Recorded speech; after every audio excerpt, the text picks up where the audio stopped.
2026 ခုနှစ်ဧပြီလ14ရက်နေ့မှာရရှိထားတဲ့မြမပြည်တွင်းနိုင်ငံရေးစီးရေးသတင်းကောင်းတွေများအစီအစဉ်ကိုတင်ဆက်လိုက်ပါရယ်။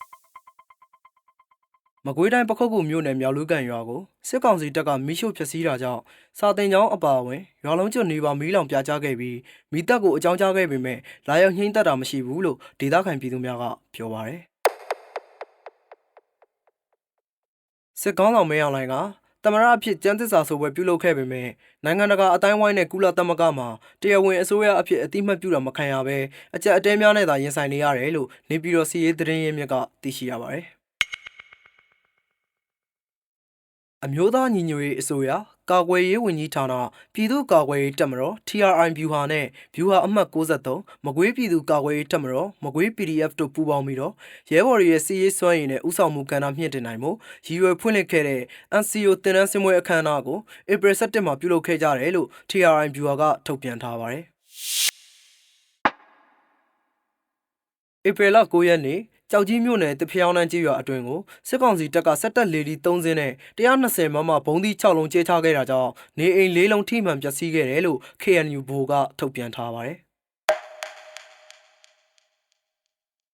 ဧပြီ12ရက်နေ့ကထိန်မန်းရွာနဲ့ရွာသေးရွာကိုစစ်ကော်မရှင်တပ်တွေကမီးလောင်ဘုံသီးတွေကျဲချပြီးတော့မီးမလောင်တဲ့အိမ်တွေကိုလည်းမီးထက်ရှို့ခဲ့တယ်လို့ဒေသခံတွေထံကသိရပါတယ်။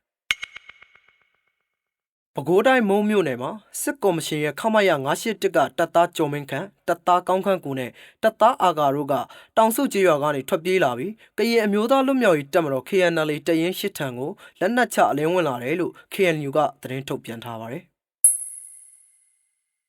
စကိုင်းတိုင်းတမူးခရိုင်အတွင်းမှာခွင့်ပြုချက်မရှိဘဲဖွင့်လှစ်ထားတဲ့စစ်ဆေးရေးဂိတ်နဲ့လုံခြုံရေးဂိတ်တွေကိုဧပြီ30ရက်နေ့နောက်ဆုံးထားပိတ်သိမ်းဖို့ခရိုင်ကိုကဲရုံးကသတင်းထုတ်ပြန်ထားပါတယ်။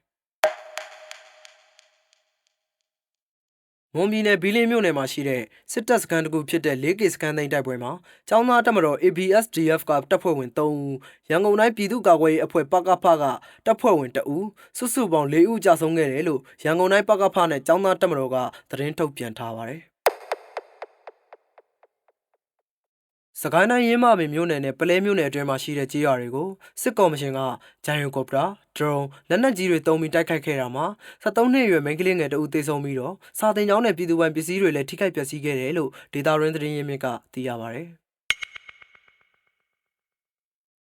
စစ်ကောင်စီတပ်ကထွက်ပြေးဖို့ကြိုးစားတဲ့ပြည်သူ့စစ်မှုထမ်းတပ်သားတွေကိုပြန်ပြီးဖမ်းဆီးရမိခဲ့ရင်နှစ်ဖူးနယ်ပါးပင်တွေမှာတရင်အမည်နဲ့စစ်ပြေးဟူသောစာရန်တွေကိုတတူထိုးပြီးမြို့ပေါ်မှာနေထိုင်လို့မရအောင်လှုံ့ဆော်နေတယ်လို့အာရခတပ်တော် AA ထံအလင်းဝင်ရောက်လာတဲ့တပ်သားကျော်မဝင်းကဖွင့်ဟပြောဆိုထားပါတယ်။